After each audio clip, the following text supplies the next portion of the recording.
Gandang hapon po sa bawat isa sa atin. Gandang hapon po. Another Friday na naman po at tayo po ay mag-aaral ng kanyang salita. Maging katotohanan po sa ating mga puso. Amen po. So ano po ba yung last na pag-aralan natin week na to? Yung po ay tungkol sa pag-uugali. Amen po. Sabi niya po, when to be silent. Kailan dapat manahimik? Alam niyo po, ang isang bagay na to ay isang pag-uugali na nai-apply po natin. Amen? Hindi na napag-aaralan. Sabi niya, kailan ka dapat manahimik? In the heat of anger. Yung time na nagagalit ka. Amen? Yung time na magulo na yung panahon, pero matuto kang manahimik. Kahit masakit na yung nangyayari, pero kailangan nandun yung pananahimik natin.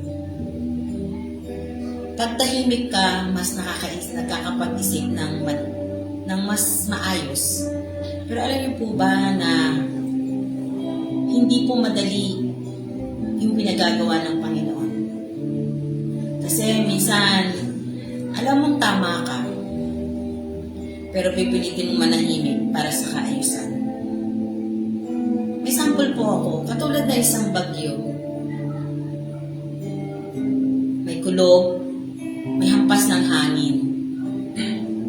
Yung time na yon, kung maguguluhanan ka at maguguluhan, titigil ba ang bagyo? Hindi. Kaya sabi niya manahimik ka, at yung bagyo na yan, at yung ingay na yan ng kapaligiran, ay tatahimik din. Matutong makinig. Amen po. Huwag po tayong makiayon sa maling sitwasyon.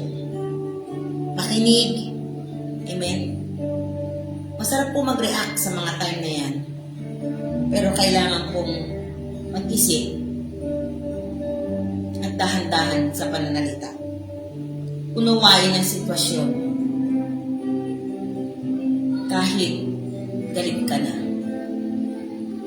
Dapat matuto tayong mapagtagumpayan yung galit mo, yung galit natin sa makadiyos na pamamaraan. Be silent. Hayaan mo na ang Diyos ang magtatangkol sa iyo at magsasalita sa iyo. Number 2, sabi niya, be silent when you don't have all the facts. Proverbs 18:3. Manahimik ka kung hindi mo alam yung punot-dulo ng sitwasyon. Or kahit alam mo, palagay na natin alam mo from the start until the end.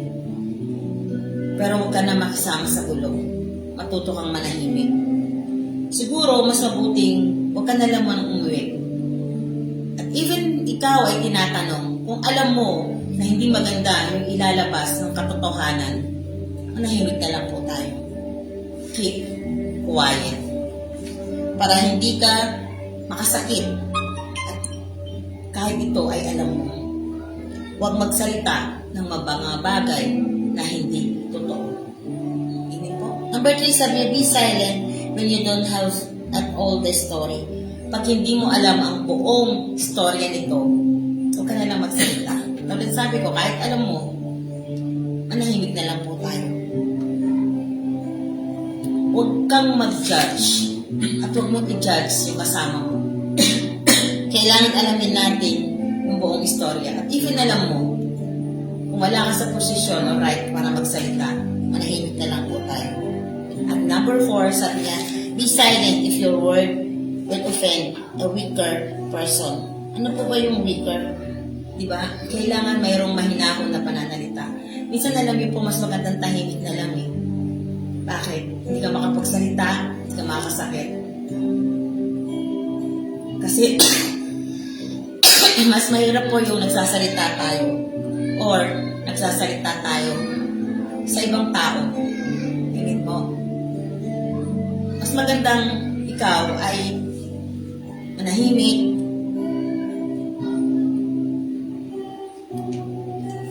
dahil ang pagiging matahimik ay sign of maturity. lalo po sa mga panahon na kailangan mong manahimik. Huwag pumatol sa sitwasyon o mga salita. Matutong manahimik at magpalampas ng salita at ng galit. Hindi po madali yun. Amen po? Lalo na kung alam mo na ikaw ay tama. Pero hindi po ito pinag-uusapan kung tama o mali. Ang mahalaga ay kung paano mo i-handle yung sitwasyon. Minsan ayaw mo na eh. Minsan talagang give up ka na. Pero may mga isinasaalang-alang tayo para maging maayos ang mga sitwasyon. Sabi niya po sa Proverbs, Kawikaang 14:29, ang hinahon ay nagpapakilala ng kaunawaan, ngunit ang madaling pagkagalit ay tanda ng kamangmangan.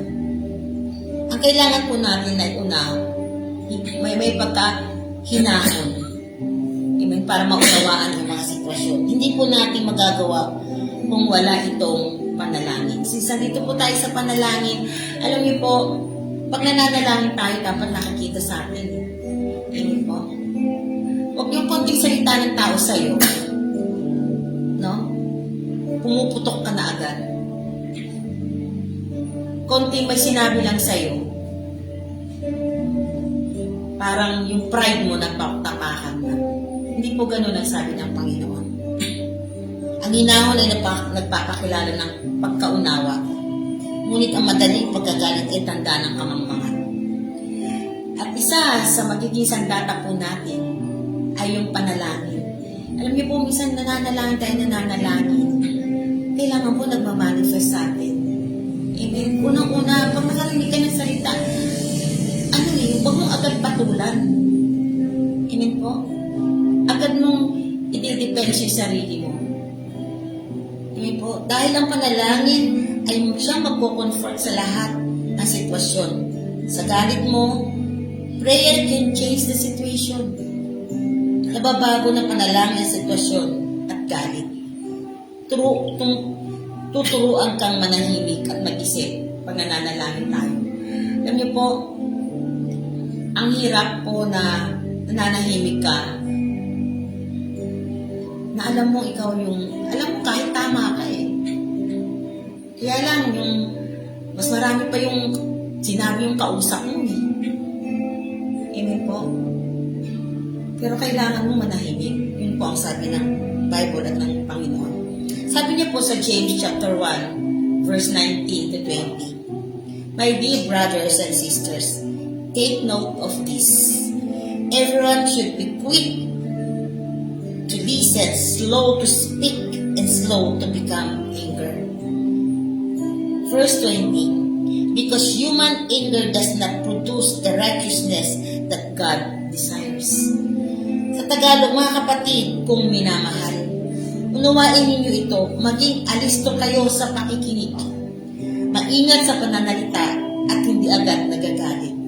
Dahil ang galit ng tao ay hindi nakakatulong upang magawa kung ano ang ayon sa kalooban ng Diyos. So, ibig sabihin, pag yung sobrang galit mo, hindi makapasok yung totoong sitwasyon o kalooban ng Diyos sa atin. Alam niyo po yung galit, instant po yan, dumadating. Pero once hindi ka na umiimik, sasabihin ng Lord sa'yo, kalma ka lang. Manahimik ka lang. Hindi yung parang ura-urada ka na, anong gagawin? Sabi ko na, ganun. Hindi po ganun. Hindi po. Kasi kung unawain mo yung sitwasyon ng kasama mo o nung tao, hindi yung laging ikaw. Pero kung ganun man, ang sabi niya nga, matuto kayo manahimik ka na lang. Dahil ang galit ng tao ay hindi nakakatulong upang magawa kung ano ang ayon sa kalooban ng Diyos. Hindi makakilos ang Diyos. Amen po. Be silent lalo na't hindi mo alam ang tunay na nangyayari. Instead, iluhod, manalangin at hintayin ang pangungusap ng Diyos o instruction. Sabi ko nga po, hindi ganun kadali. Trying to do it. Ita-try mong gagawin. Amen? Mahirap po yung sorry sa word yung apology. Kaya ko to, alam niyo po, hindi po ganun ang tinuro ng Diyos sa atin. Kailangan nandun yung pagpapakumbaba natin. Hindi lahat ng bagay ay kaya mo. Amen po? Prayer can move mountain. Matthew 17:20. Kahit tahimik ka lang sa pananalangin, ang sitwasyon ay mayaayos kung marunong kang magpakumbaba at manalangin. Be still and I know that I am God. Kahit anong mangyari, be still. Amen? Minsan ayaw mo na eh. Minsan napapagod ka na. Pero sabi niya, be still. Kasi ako yung Diyos mo. Ang pagtitiwala natin sa Diyos ang pinaka-importante. No matter what was happening around him, sabi niya, ano man nangyayari sa paligid mo, God has refuge. May Diyos kang sisilungan. Shelter mo. Strength, safe, is the assurance that He is God. When trouble comes, keep silence. When troubles comes, keep silent. At tiyagang manalangin, makinig, at sasabihin ng Lord para hindi ka magkamali. Si Jesus po ay pinaratangan ng kung ano-ano, pero natili siyang tahimik. Hindi po tayo Diyos, pero yun ang kanyang katuruan. Na sometimes,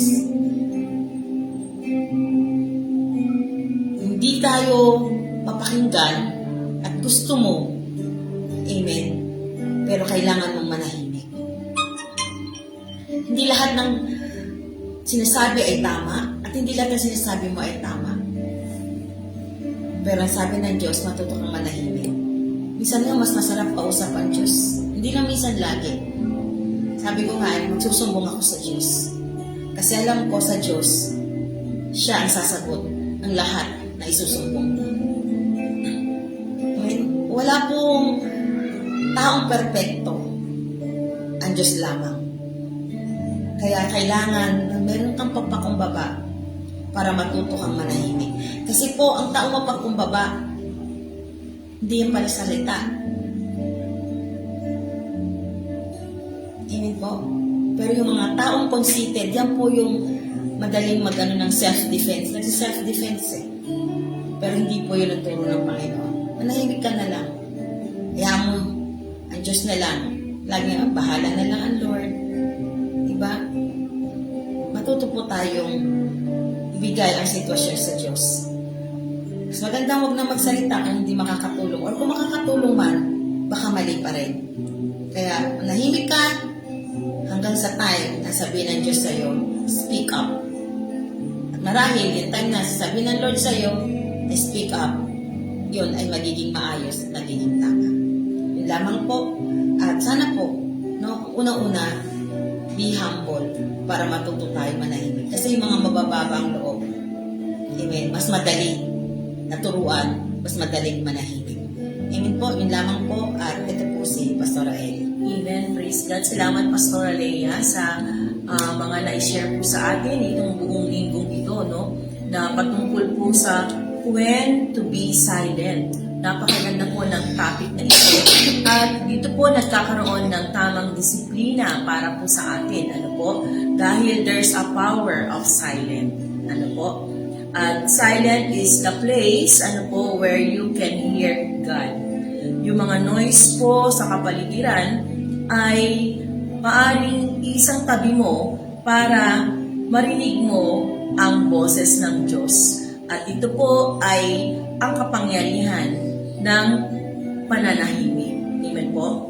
Dito po sa Ecclesiastes chapter 3 verse 7, ang sabi niya po rito, a time to rent, a time to sow, a time to keep silent, and a time to speak. Sa Tagalog, sabi niya sa MBB, panahon ng pagpunit at panahon ng pananahim, panahon ng pagtahimik at panahon ng pagsasalita. May mga time po na kinakailangan tayo, amen po, ay hindi magsalita. At yung time na kinakailangan lamang po tayong manahimik. Amen. At meron pong mga time na katulad ng season for planting and season for harvesting. And amen po. So, ngayon po dito sa atin sa Rema, may tinuturo po sa atin na minsan sinasabi niya gawin natin yung sinasabi ng Biblia na mayroong oras ng pananahimik at meron ding oras ng kailangan ikaw ay magsalita o doon ka lang dapat magsalita. Minsan, ang mas mabuti natin gawin ay mas wala na lang tayong sabihin at manahimik na lang. Minsan kasi nakakapagsalita tayo ng sobra-sobra at nagsasalita tayo ng in wrong timing. Ano po? Hindi tayo nagbibigay ng chance para makinig, lalong-lalo na po sa pakikinig natin sa ating Panginoong Diyos. Amen po. At, excuse me, at sa nakapaligid sa atin. Nagsasalita tayo dapat ng imbis na dapat na tumahimik tayo ay nandoon sa daldal tayo ng daldal o nagsasalita tayo na hindi naman ito ang time na para ikaw ay magsalita. Kailangan nga po nating malaman ang learning the wisdom of silent. Ano po? Para maiwasan po natin ang mga consequences na pwedeng magkaroon, even po tayo o maranasan natin.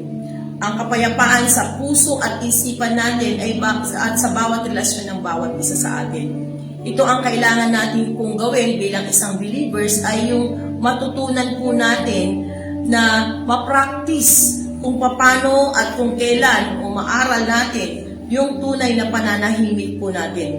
Learning to keep silent can help us hear better what God and others are trying to tell us. Amen po. And help us to avoid conflicts in our relationships. Amen po. Sabi nga niya, let's understand, unawain natin, amen po, yung mga dapat na kung saan tayo lumagay. Amen po. Tignan po natin yung panahon ng wasakin nila Joshua ang Wall of Jericho. Amen po. Meron pong instruction doon na binigay kay Joshua at ang Israelites na i-approach nila ang Jericho. Ito ang city na stronghold protected and appeared impossible to conquer. Ano po? Pero si Joshua, binigyan ng Panginoon, amen po, ng usual instruction. At tignan po natin sa Joshua chapter 6 verse 10. Ano po yung naging instruction ng Panginoon kay Joshua? At ang sabi niya, sa English po, NIV, but Joshua had commanded the people, do not give a war cry, do not raise your voices, do not say a word until the day I tell you to shout, then shout. Sabi sa Tagalog, iniutos ni Joshua sa bayan na sinasabi, huwag kayong hihiyaw, ni huwag ninyong iparirinig ang inyong tinig, ni huwag magbubuka ang inyong bibig ng anumang salita, hanggang sa araw ng aking sabihin kayo'y humiyaw. Kung magkagayoy, hihiyaw kayo. Amen po? Maliwanag po at clear na clear yung instruction po sa kanila ni Joshua, ano po, na wag silang hihiyaw, o wag na wag silang magsasalita, o wag na wag nilang ibubuka ang kanilang bibig hanggat doon sa time na sinasabi niyang humiyaw na sila. May, sabi nga kanina sa Ecclesiastes, may time, ano po, na magiging silent ka lang, makikinig ka lang muna sa instruction ng Panginoon. At may time naman na kinakailangan mo nang magsalita. Ang silent po na sinasabi niya dito is testimony na kinakailangan pero ang pagsunod. Dito po ay tinitignan nila kung paano susundin nila yung instruction, amen po, na iniutos ni Joshua. At sabi niya, manahimik po muna kayo. At ilang beses nilang nilibot ang Jericho, 6 na beses. So pagdating po nung 6 na beses nilang nilibot, amen, pagdating po doon sa alam nila na doon yung faith nila, amen po, na yung instruction na ibinigay ni Joshua ay mayroong mangyayaring victory sa kanila. Pero kailangan nilang masunod yung inuutos ni Joshua na kinakailangan muna silang manahimik. At habang sila'y kumikilos, habang sila'y sumusunod, amen po, nandoon nakapending yung victory, pero alam nila, yung pananampalataya nila sa Hebrews 11:1, sabi niya ganun, yung faith nila is the substance that things hope for. Alam nila na mangyayari ang katagumpayan. Yung evidence na things of not seen, hindi pa nila nakikita dahil sa kanilang pagsunod, na sabi niya, manahimik lang kayo, libutin ninyo yan. At kung kailan ko sinabi na kayo'y dapat nang magsalita, dapat nang sumigaw, amen po, doon lang kayo, amen po, magsasalita. At dumating po yung time, amen po, sabi niya po rito, sa Joshua 6:20, pagdating po ng 7 times, sabi niya, so the people shouted when the priests blow with the trumpets, and come to pass, when the people heard the sound of the trumpet, and the people shouted with a great shout, that the wall fell down flat, so that the people went up into the city, every man straight before him, and they took the city. Sabi niya sa Tagalog, hinipan ng mga saserdote ang mga tambuli at nagsigawan ng mga tao. Nang marinig iyon, bumagsak ang muog ng lungsod at sumalakay sila. Nakapasok sila ng walang sagabal at naagaw nila ang lungsod. Ang sabi sa kanila, manahimik kayo ng 6 na beses ninyong papaligiran yan. At pagdating ng 7 beses, doon lamang kayo sumigaw. May instruction na ibinibigay sa atin ang Panginoon. At finally, pagdating ng 7th day, nakita nila yung pagiging silent nila ay na-broke ito. Amen po, dahil sa isang sigaw lamang nila ay na ang wall ng Jericho ay bumagsak. Bakit po kailangan natin ng pagsunod upang magawa natin o makamit natin ang tagumpay na ibinibigay sa atin ng Panginoon? Being silent was the strategy paving the way for a praise that brought forth miraculous victory. Amen po? Yung pong pagiging silent mo, na akala mo nananahimik ka lang, ay talunan ka na, ay wala ka nang nagagawa. Hindi po. Ang pagiging matahimik ay silent, na alam mong nakikinig ka at sumusunod ka sa instruction ng Panginoon. Ito pala ang kaparaanan ng katagumpayan na ibinibigay sa atin ng Panginoon. Ito ay isang strategy na po pwede natin gawin through spiritual victory. Sa pananahimik po natin ay mayroong makikita na sila ay nagkaisa. Amen po, there's a quick moments in obedience. Amen po, yung faith nila nagkaisa at nagkaroon sila ng unity, pagkakaisa. Amen po, at na-deliver, amen po, ang katagumpayan. At dahil doon sa katagumpayan, amen po, ng victory na yon, nagkaroon sila ng sama-samang kalakasan upang mapagtagumpayan ito. Ang pagiging matahimik o pagtatahimik na sinasabi po sa atin ng Panginoon. At there's a time to speak and time to keep silent ay way ng Lord para marinig natin ang instruction niya. Para marinig natin, amen po, yung dapat na gagawin para magkaisa tayo, maunawaan natin, maintindihan natin kung ano ang ipinagagawa ng Diyos sa atin. Amen po.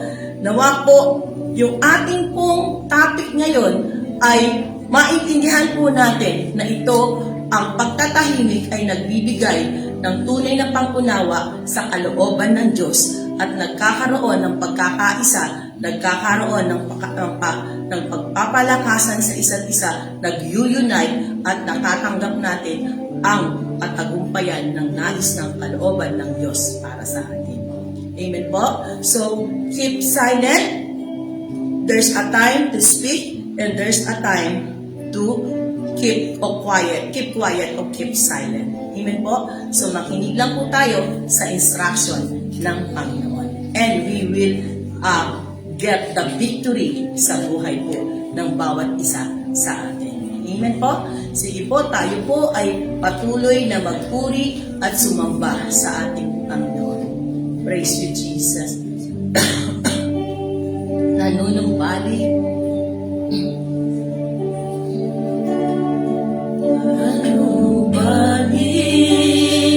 sa iyong paglinga, dinadalangin ang iyong pagtanggap, hinahanap ang iyong katwiran.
sa amin na maghari sa buhay ng bawat isa sa amin, O Diyos. Panginoon, sa pangalan po ng iyong anak na si Jesus, patuloy po kaming lumalapit sa iyo.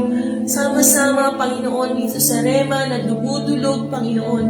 Maraming salamat po dahil tinuturuan niyo po kami, Panginoon, na makita, O Lord God, ang naisin mo, ang kalooban mo sa bawat isa sa amin, Panginoon. Tinitignan mo, Panginoon, ang iyong mga anak na handang sumunod sa iyo. No matter what, O Lord God, ang pagsunod, Panginoon, namin sa iyo ay nagsisilbi, Panginoon, na marinig namin, Panginoon, ang iyong kalooban sa bawat isa sa amin. Tunay nga na dinadalangin namin, O God, sa pangalan ng iyong anak na si Jesus, patuloy ang aming bansang Pilipinas, Panginoon. Ikaw po ang nakakaalam ng sitwasyon ng aming bansa. Kami po'y sama-samang itinudulog sa iyo, itinataas sa iyo, Panginoon, mula, Panginoon, sa aming presidente, O Lord God, hanggang sa pinakamababang posisyon. Nalain po namin na bigyan niyo po sila ng sapat na karunungan, katalinuhan, Panginoon, O Diyos, sa mga batas na ini-implement po nila, Panginoon. Nawa, O Diyos, ito ay kalooban mo, Panginoon, at huwag po silang manahan sa sarili nilang, Panginoon, kaisipan, katalinuhan, Panginoon, kundi humingi sila ng talino, Panginoon, upang mailagay, Panginoon, ang tamang batas, Panginoon, para sa bansang Pilipinas, Panginoon. Lord, tinataas po namin ang lahat ng mga pangangailangan ng bansang Pilipinas sa iyo. Pinawasak namin ang poverty sa pangalan ni Jesus. Pinawasak namin ang kawalan, kasalatan, kahirapan sa bansang Pilipinas sa pangalan ni Jesus. At patuloy namin din winawasak sa pangalan ni Jesus ang lahat ng trahedya, kaguluhan sa bansang Pilipinas. Lahat ng nabalak mo na panggugulo sa bansang Pilipinas, ang lindol, winawasak namin, sinusuway namin ito, bagyo, sa pangalan ni Jesus, sinusuway namin ito.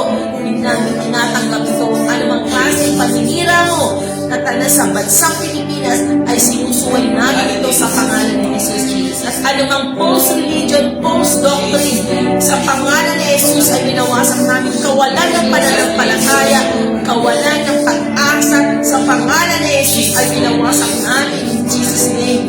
At lahat ng klase ng bisyo, droga sa pangalan ni Jesus, korupsyon sa pangalan ni Jesus ay binawasak namin. Walang pagkakaisa, galit, puot sa pangalan ni Jesus ay binawasak namin. Pag-aaway-away, pagkakagulo sa pangalan ni Jesus ay binawasak namin sa bansang Pilipinas. Ang Panginoon, ang mga may katungkulan, binawasak namin na namang klase ng kaguluhan, galit, puot sa kanila ay binawasak namin sa pangalan ni Jesus, Lord. At Lord, nagpapakawala kami, Panginoon, ng prosperity, O Diyos, sa bansang Pilipinas, Panginoon.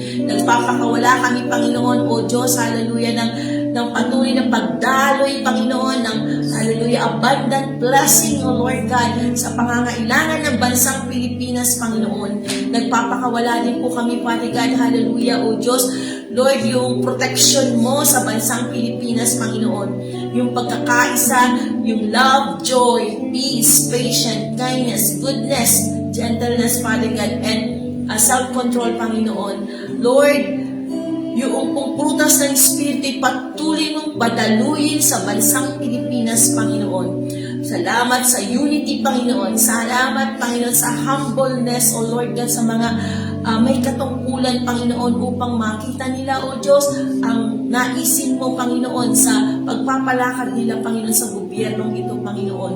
Lord, nagpapakawalan po kami, O Diyos, ng salvation, yung kaligtasan ng bansang Pilipinas, ang mga kaluluwa, Panginoon, O Diyos, makita nila, maabot nila, Panginoon, O Diyos, maranasan nila, Panginoon, hallelujah, ang pagmamahal ng iyong anak na si Jesus, O God, na siya nagbibigay ng kaligtasan sa bawat isa, Panginoon.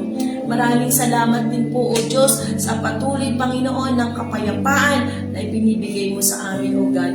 Pinupuri ka namin, pinasasalamatan, pinagkakatiwala namin sa iyo ang bansang Pilipinas, Panginoon. Salamat po, Ama, sa pangalan po ng iyong anak na si Jesus.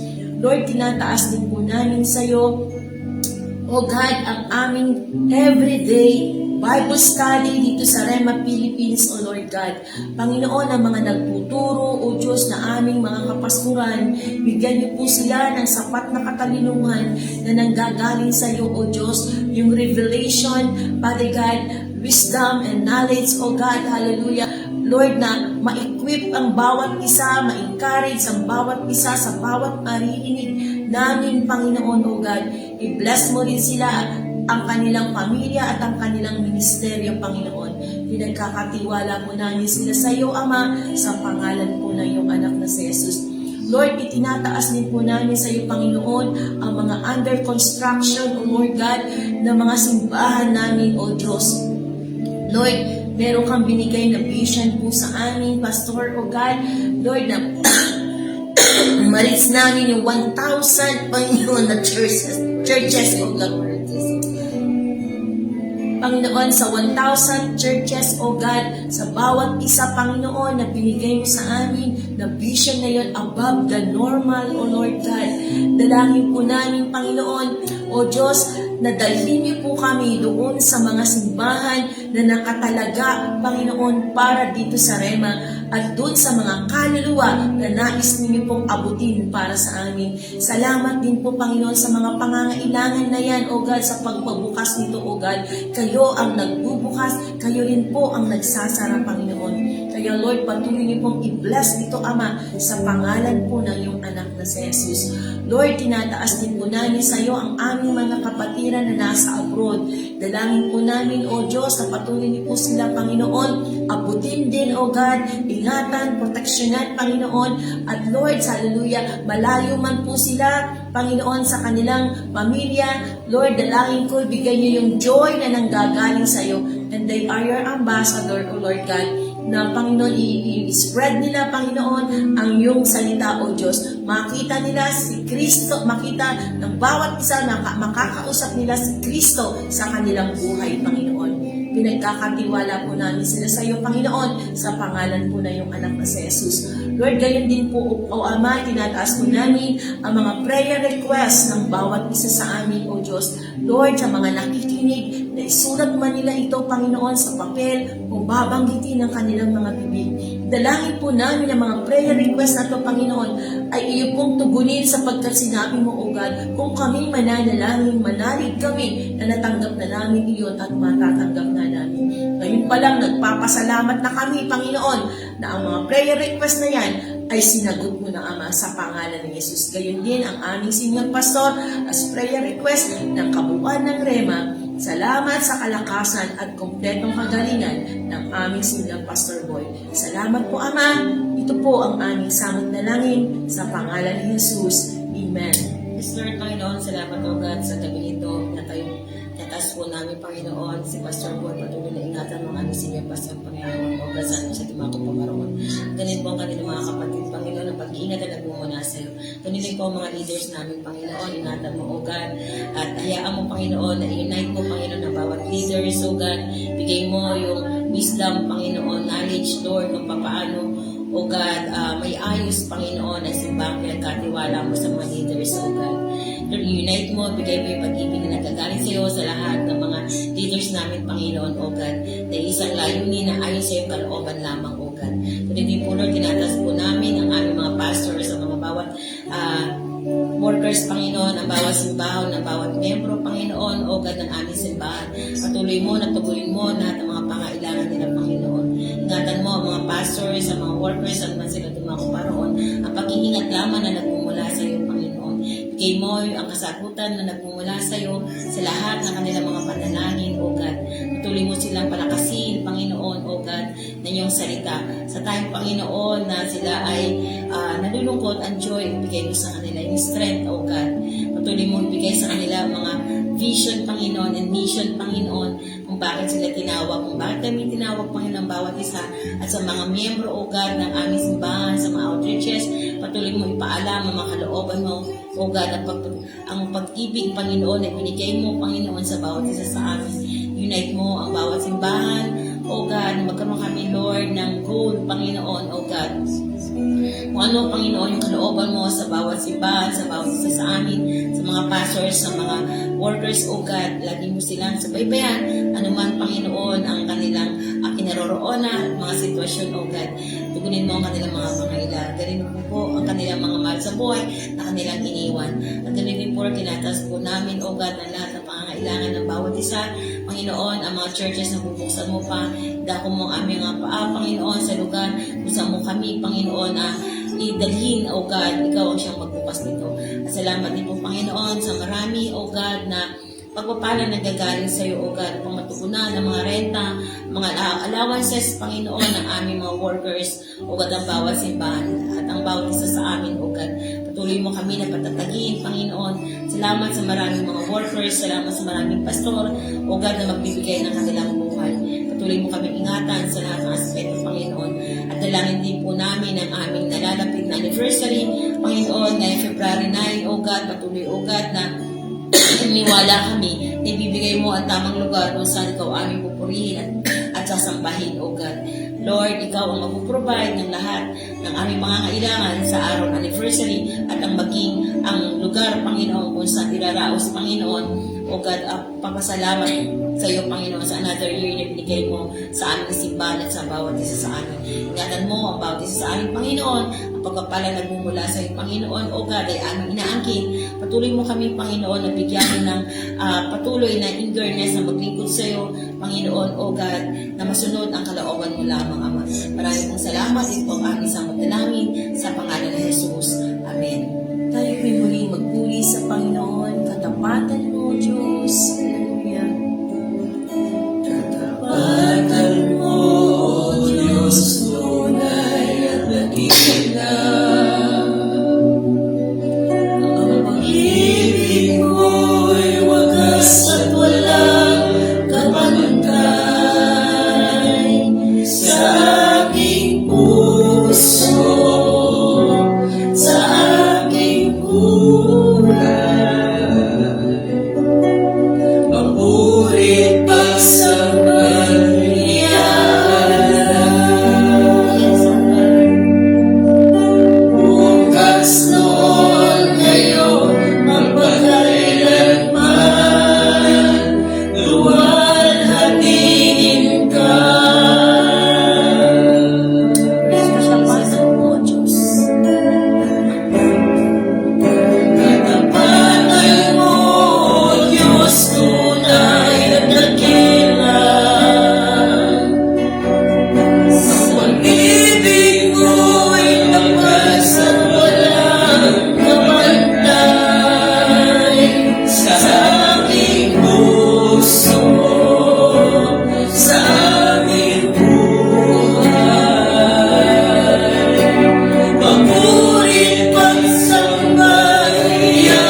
Hallelujah. Praise you, Jesus. Kaya nga, Panginoon, napaabuti niyo po sa bawat isa sa amin, O God. Kami, mga anak mo, Panginoon, na kahit kailan, Panginoon. Hallelujah, nariyan ka lang, O Diyos. Patuloy na sumusubaybay sa amin, Panginoon. Kaya patuloy ka po namin pupurihin, sasambahin, dadakilain, Panginoon, ang iyong dakilang pangalan. Ang kabutihan mo, Panginoon, ay patuloy na nararanasan, na darama ng bawat isa sa amin, O Diyos. Maraming salamat po, Panginoon. At ang lahat po, Father God, ng aming mga nagpanalangin sa gabing ito, O Diyos, ngayon pa lang ay nagpapasalamat na kami at inaangkin na namin, O Diyos, ang kasagutan ng aming mga napanalangin. Salamat po, O Diyos. Ito po ang aming samot dalangin sa pangalan po ng iyong anak na si Jesus. Ang lahat ng mga anak ng Diyos ay magsabi ng Amen. Praise the Lord. Gandang gabi po sa bawat isa. Gandang gabi God po. bless you. God bless.